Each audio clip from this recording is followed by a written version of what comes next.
RTV app వార్తల్ని క్షణాల్లో చదివే అవకాశం ఉంటుంది. ఒక న్యూస్ పేపర్, ఒక టెలివిజన్ ఛానల్ మీ చేతుల్లో ఎప్పుడూ ఉంటాయి. మేము ముందటికి రావడానికి ప్రధానమైన కారణం 2004లో శంకుస్థాపన చేసినప్పుడు దివంగత మాజీ ముఖ్యమంత్రి రాజశేఖర్ రెడ్డి గారు శంకుస్థాపన చేసినటువంటి తెలంగాణ సంబంధించినటువంటి ఎల్లంపల్లి ప్రాజెక్టుకు సంబంధించినటువంటి అంశాలు మీ ముందుకు తీసుకురావడం కొరకు రావడం జరిగింది. ముఖ్యంగా ఈ మధ్యలో ముఖ్యమంత్రులకు కానీ మంత్రులకు కానీ ఎమ్మెల్యేలకు కూడా కొంత తెలంగాణ ప్రాజెక్టుల పైన అవగాహన లేక వాళ్ళు ఏం మాట్లాడుతున్నారో తెలియనటువంటి పరిస్థితి ఈ తెలంగాణ రాష్ట్రంలో దాపురించింది. నిజంగా చాలా ఒక దిక్కు నవ్వొస్తుంది, ఒక దిక్కు ఏడుపొస్తుంది. రేవంత్ రెడ్డి మాట్లాడిన స్వయంగా ఆయన ఈ రాష్ట్ర ముఖ్యమంత్రి, ఒక ముఖ్యమంత్రిగా ఉండి అది ఎల్లంపల్లి ప్రాజెక్టు పైన కానీ మల్లన్న సాగర్ ప్రాజెక్టు పైన తను మాట్లాడినటువంటి వ్యాఖ్యానాలు, అదేవిధంగా యథా రాజా తదా ప్రజ అన్నట్టు, యథా రాజా తదా ప్రజ అన్నట్టు ఆయన కింద పనిచేసేటువంటి మరి మంత్రులు కావచ్చు, ఎమ్మెల్యేలు కావచ్చు, ఓ జోకర్ల లాగా, ఒక బ్రోకర్ల లాగా, ఒక బఫూన్ లాగా మాట్లాడుతూ ఉన్నారు. అంటే కనీసం ఒక ప్రెస్ మీట్కి వస్తున్నామన్నప్పుడు తెలంగాణ ప్రజలతో మాట్లాడుతున్నట్టు లెక్క. మరి ఏం మాట్లాడాలి, ఏం మాట్లాడద్దు, అసలు అది దాని పరిస్థితి ఏంది అనేది కూడా అవగాహన లేకుండా మాట్లాడుతున్నటువంటి సందర్భాన్ని నిన్న నేను పత్రికలలో, టీవీలలో చూడడం జరిగింది. చాలా బాధేసింది నిజంగా. అంటే రేవంత్ రెడ్డి గారికి తెలంగాణ ప్రాజెక్టుల మీద కానీ తెలంగాణ ప్రజల ఈ ప్రాంతం పట్ల కానీ ఏమాత్రం సోయి లేదనేది పూర్తిగా అవగతం అవుతున్నది. నిజంగా బాధ అనిపించే అంశం ఏంటంటే, ఒక ముఖ్యమంత్రి, బాధ్యత గల ముఖ్యమంత్రి గారు ఆనాడు తెలంగాణ రాష్ట్రం ఏర్పడిన తర్వాత ఆయన ఎమ్మెల్యేగా కొనసాగుతున్న సందర్భంలో మాట్లాడినటువంటి మాట ఒకటి చూద్దాం.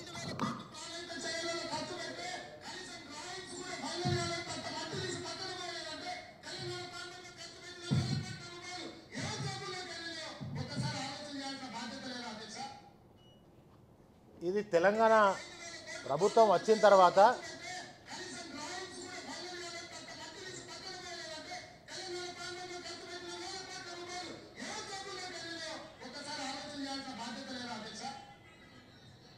ఇదే సందర్భంలో రేవంత్ రెడ్డి గారు మొన్న రీసెంట్లీ ఒక సభలో మాట్లాడుతున్నటువంటి మాటలు చూద్దాం.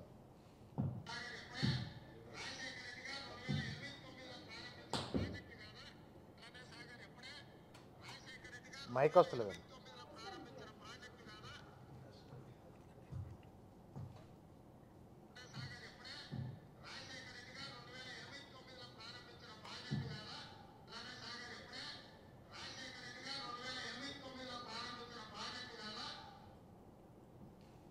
ఇక నవ్వాలన్నా ఏడవాలన్నా అర్థమవుతలేదు.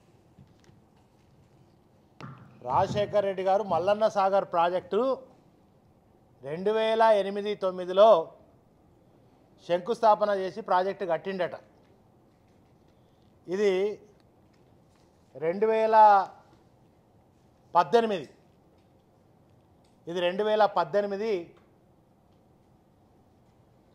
ఇదే రేవంత్ రెడ్డి గారు ఆనాడు కార్యనిర్వాహక అధ్యక్షుడు ఉన్నాడు. ఏ పార్టీలో అంటే టీడీపీ పార్టీలో.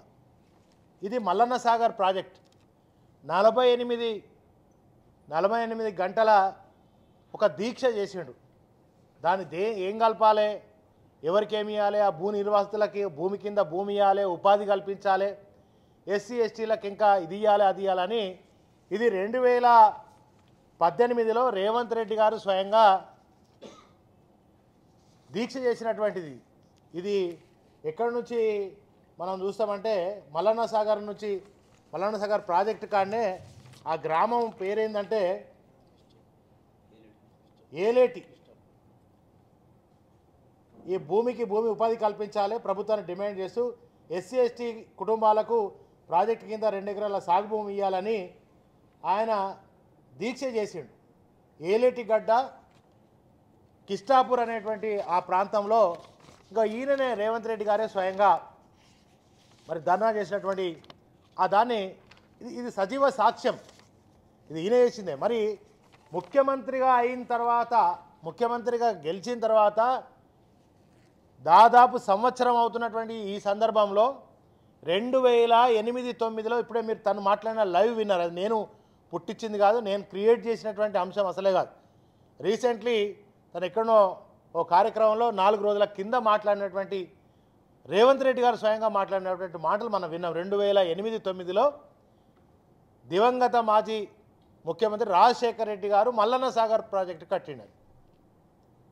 అదే కాకుండా దానికి ఆయన కింద పనిచేసేటువంటి మంత్రులు, ఎమ్మెల్యేలు ఏం మాట్లాడతారంటే, మరి ఈ శ్రీపాద ఎల్లంపల్లి ప్రాజెక్టు గోదావరి జలాలు బీఆర్ఎస్ పార్టీకి అంటే టీఆర్ఎస్ పార్టీకి సంబంధమే లేదు. అసలు బీఆర్ఎస్ పార్టీకి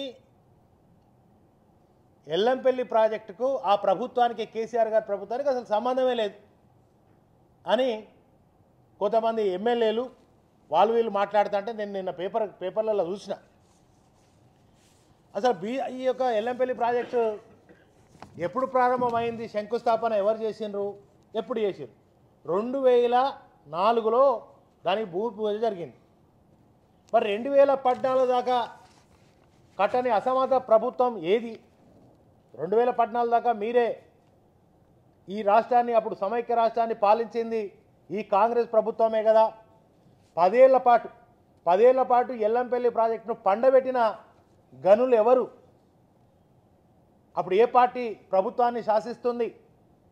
అది తెలియకుండా ఎల్లంపల్లి ప్రాజెక్టుకు 2014 తర్వాత 2 ఏళ్లలో సుమారుగా 2000 పైచిలకు కోట్ల రూపాయలతో దాన్ని ఖర్చు పెట్టి తెలంగాణ రాష్ట్ర ప్రభుత్వం ఆనాడు మరి ఇదే 2004లో 3177 కోట్ల రూపాయలతో ఈ పనులు ప్రారంభం చేస్తే తెలంగాణ వచ్చే నాటికి 3034 మరి 347 కోట్ల రూపాయలతో వీళ్ళు ఖర్చు పెట్టారు. దాని కెపాసిటీ ఎంతనయ్యా అంటే 20 టీఎంసీలు. మరి ఆ 20 టీఎంసీలు ఎక్కడెక్కడికి తాగునీరు, ఎక్కడెక్కడికి సాగునీరు అనేది వాళ్ళు ఒక నిర్ణయం చేసిరు ఆనాడు. హైదరాబాదుకు తాగునీరని, పెద్దపల్లి జిల్లా రామగుండం, ఆ ఇతర ప్రాంత అక్కడ ఉన్నటువంటి నియోజకవర్గాలన్నిటికీ కూడా సుమారుగా 1 లక్ష పైచిలకు ఎకరాలకు నీళ్ళు ఇవ్వాలనేది ఒక కాన్సెప్ట్, ఒక ఉద్దేశంతో మాట్లాడడం జరిగింది. మరి ఇవాళ ఏదైతే శ్రీపాద ఎల్లంపల్లి మేమే కట్టినాం, మేమే పూర్తి చేసినాం అని చెప్తున్నటువంటి దిక్కుమాలిన రేవంత్ రెడ్డి ముఖ్యమంత్రి, దాని కింద పనిచేసేటువంటి కొంతమంది ఎమ్మెల్యేలు ఒకసారి ఆలోచన చేయాలి. మీరు పూర్తి చేసిన తర్వాత 2014 నుంచి 16 వరకు మరి దాదాపుగా 2072 కోట్ల రూపాయలు ఎవరు ఖర్చు పెట్టినరు? ఏ ప్రభుత్వం ఖర్చు పెట్టినరు? ఎవరు దాన్ని పూర్తి చేసినరు? 2016లో ఇదే స్వయంగా కేటీఆర్ గారు మరి ఈ గోదారమ్మ నీళ్లను హైదరాబాద్ తాగునీటిని అందజేసి ఆ గోదావరి తల్లిని మీద నీళ్లు తల్లుకున్నాడు. అప్పుడు ఏ ప్రభుత్వం ఉన్నది? ఏ ప్రభుత్వం దాన్ని పూర్తి చేసింది? మరి ఈ 2072 కోట్ల రూపాయలను ఖర్చు పెట్టింది కాంగ్రెస్ ప్రభుత్వమా, బీఆర్ఎస్ ప్రభుత్వమా? బీఆర్ఎస్ ప్రభుత్వంకు సంబంధం లేదనేటువంటి నాయకులారా ఒకసారి ఆలోచన చేయండి. ఎన్నికల కంటే ముందు అబద్ధాలు ఆడుతిరి, ఎన్నికల కంటే ముందు అబద్ధాలు ఆడి మోసం చేసి గెలిసిరి.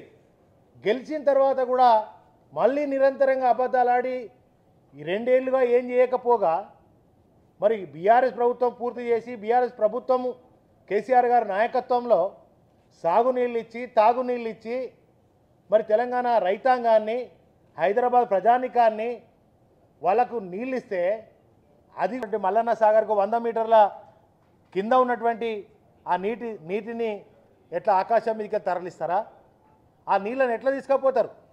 ట్యాంకర్ల ద్వారా తీసుకుపోతారా, లారీల ద్వారా తరలిస్తారా, ఎట్లా తరలిస్తారు? ఎల్లంపల్లి ద్వారా నీళ్లు పోయే అవకాశం ఎట్లున్నది హైదరాబాద్కు? కనుక ఇవన్నీ తెలవకుండా ఆకాశంకి వెళ్ళి తరలించే అవకాశం ఏదైనా ఉందా? మరి ఈ మాట్లాడే ముఖ్యమంత్రికి కానీ మాట్లాడే ఎమ్మెల్యేలకు మంత్రులకు కానీ ఇంకొక దారి ఏదైనా ఉంటే చెప్పండి నాకు. ఎల్లంపల్లి నీళ్లను మీరు హైదరాబాద్కు కానీ పంట పొలాలకు కానీ అందించడానికి ఆస్కారం ఏదైనా ఉందా? ఆకాశంతో తరలిస్తారా? మీరు ఒక్కసారి ఆలోచన చేయాల్సిందిగా కాంగ్రెస్ నాయకులకు నేను విజ్ఞప్తి చేస్తా ఉన్నాను.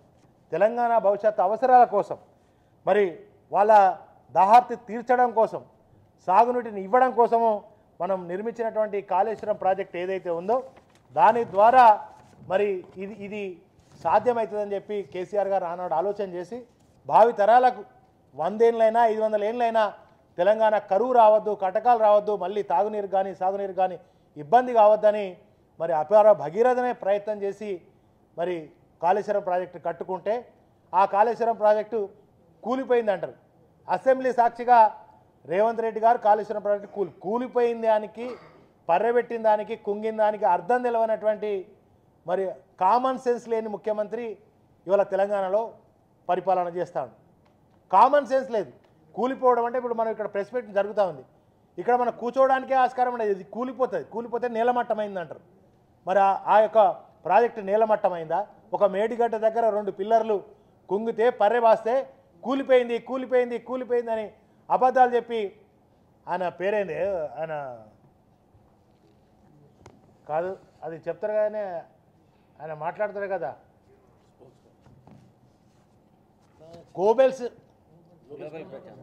గోబెల్ ప్రచారమే. ఆ గోబెల్ ప్రచారం చేసుడు కూలిపోయింది తెలంగాణ ప్రజలు. అసలు కేసీఆర్ గారికి ఎక్కడ పేరు వచ్చింది ప్రపంచవ్యాప్తంగా?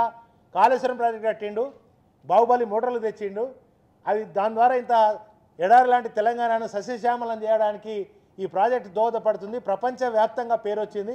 ఇక అక్కడనే ఈయన మీద ఒక తప్పుడు ప్రచారం చేసి మరి ఇది కూలిపోయిందని చెప్పడానికి ఒక ప్రచారాన్ని చేయడం జరిగింది. అంటే ఇవో కరెంటు కూడా పోయింది, కాంగ్రెస్ వచ్చింది, కరెంటు కూడా పోయింది, కరువు కాటకాలు వచ్చినాయి, కాంగ్రెస్ పోయింది.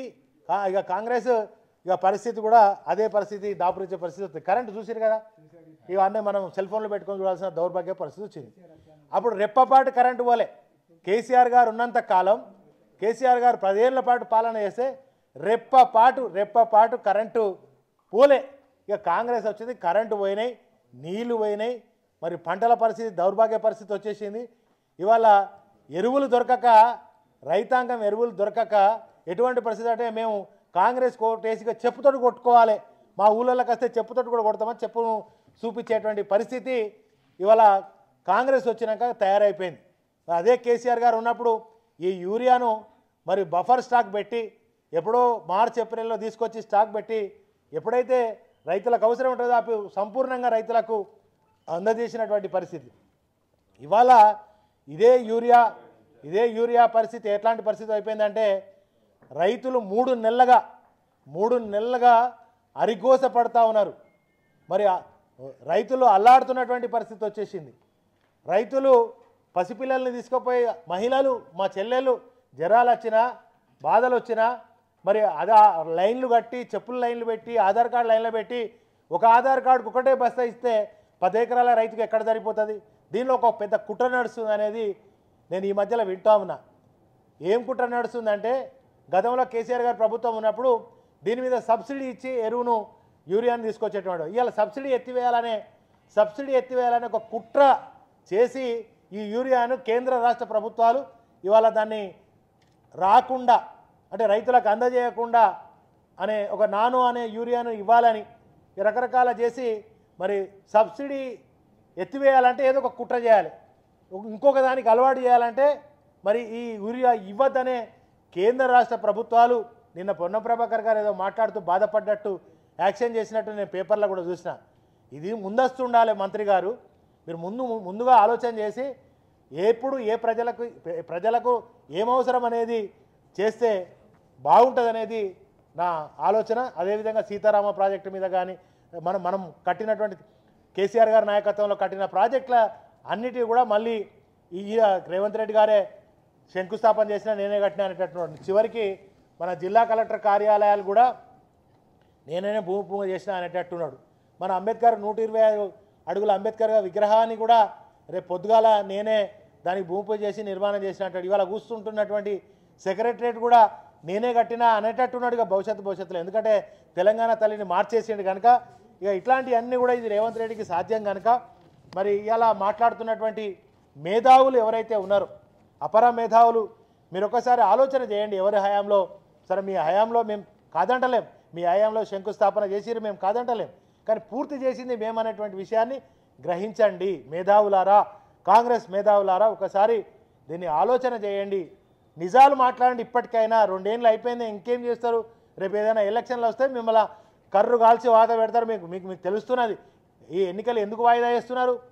అందుకే వాయిదా వేస్తే ఎట్లయినా ఓడిపోతామని చెప్పే ఇవాళ ఈ యొక్క కాంగ్రెస్ ప్రభుత్వం ఎన్నికలకు కూడా పోతలేదు. ఎన్నికల స్టంట్లో భాగంగా ఏదో చేసే ప్రయత్నం చేస్తున్నారు. కానీ మీరు ఏం చేసినా కూడా ఎట్టి పరిస్థితుల్లో రేపు ఏ ఎలక్షన్ వచ్చినా కూడా గెలవరు. మీరు ఎన్ని స్టంటులు వేసినా పొర్లు దండాలు వేసినా కూడా ఇలా ప్రజలు మిమ్మల్ని గెలిపించేటువంటి పరిస్థితి లేరనేటువంటి విషయాన్ని మీరు గ్రహిస్తే మంచిది. కనుక ఇప్పటికైనా కాంగ్రెస్ నాయకులారా, కళ్ళు లేని కబోదులారా, చెవులుండి వినలేనటువంటి మీరు తెలంగాణ బిడ్డలైతే కేసీఆర్ గారి నాయకత్వంలో జరిగిన అభివృద్ధిని, కాళేశ్వరం ప్రాజెక్టుని మరొకసారి మాట్లాడే ప్రయత్నం చేయకండి. తెలంగాణ ప్రజలు తిరగబడతారు. నేపాల్లో ఎక్కడో జరిగిందట, మొన్న తిరగబడి చేసిరట. గట్లనే ఈ తెలంగాణ ఈ యొక్క ప్రభుత్వం పైన కూడా యువత ప్రజలందరూ కూడా తిరగబడే రోజులు వస్తున్నాయి. మొన్ననే నేను సోషల్ మీడియాలో చూస్తున్నాను. నిజంగా ఒక ముఖ్యమంత్రిని పట్టుకొని బండబూతులు మాట్లాడుతా అంటే నాకు కొద్దిగా సిగ్గు అనిపించింది, బాధ అనిపించింది. నిజంగా ఒక ముఖ్యమంత్రి రాజ్యాంగబద్ధమైనటువంటి హోదాలో ఉన్నటువంటి ఒక ముఖ్యమంత్రి వయసులో చిన్నోడా పెద్దోడా ఇవన్నీ కాదు, ప్రజలు గెలిపించారు. అటువంటి ముఖ్యమంత్రిని పట్టుకొని ప్రజలు నానా బూతులు తిడతా ఉన్నారు. ఇప్పటికైనా మీరు కొద్దిగా సిగ్గు తెచ్చుకొని ఏం జరిగిందో, కేసీఆర్ గారి నాయకత్వంలో ఏ అభివృద్ధి జరిగిందో దాన్ని చెప్పాలి. ఇప్పుడు మా వైఎస్ రాజశేఖర రెడ్డి గారు ఆరోగ్యశ్రీ పెట్టిరు, మేము దాన్ని మార్చినామా? రాజశేఖర రెడ్డి గారు తెచ్చినామని చెప్తాం.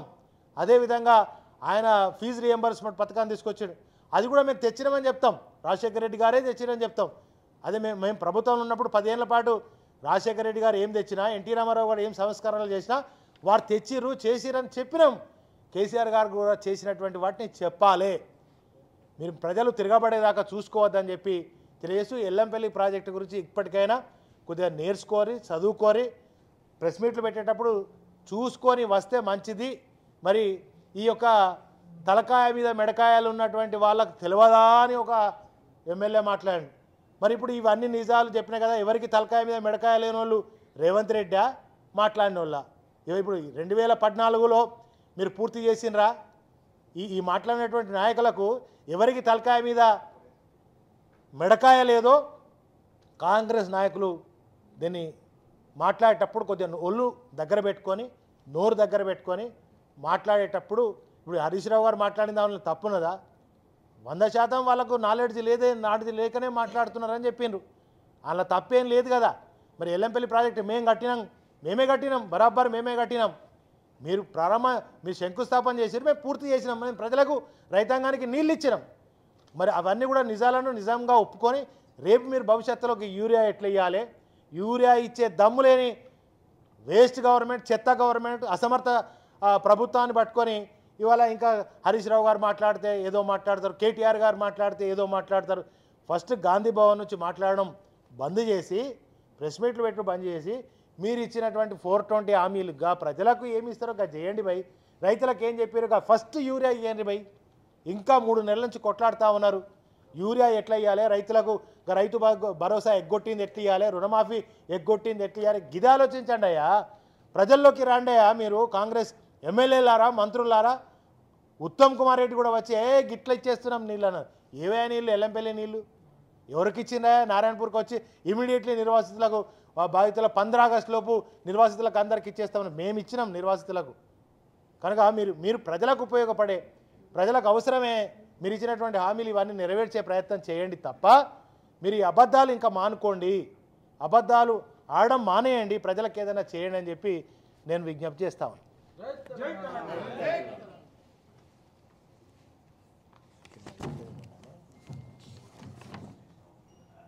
మరిన్ని వీడియోస్ కోసం ఛానల్ ని సబ్స్క్రైబ్ చేయండి. లేటెస్ట్ అప్డేట్స్ కోసం వాట్సాప్ ఛానల్ ని ఫాలో చేయండి. అండ్ లింక్ డిస్క్రిప్షన్ లో ఉంది.